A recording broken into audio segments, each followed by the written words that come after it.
Geger Harvey Mois dan Sandra Dewi yang terdaftar sebagai peserta bantuan penerima iuran atau PBI BPJS Kesehatan kelas 3. BPJS Kesehatan dan Dinas Kesehatan Jakarta pun membenarkan kabar tersebut.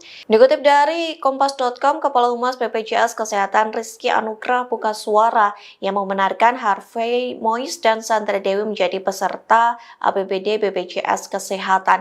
Namun ia menjelaskan bahwa PBI APBD pada BPJS Kesehatan berbeda dengan PBI Jaminan Kesehatan atau JK yang khusus diperuntukkan bagi masyarakat miskin. Untuk menjadi peserta PBI APBD, seseorang tidak harus berasal dari masyarakat miskin. Pasalnya, peserta PBI APBD didaftarkan oleh masing-masing pemerintah daerah dan iurannya dibayarkan oleh Pemda menggunakan APBD masing-masing Pemda.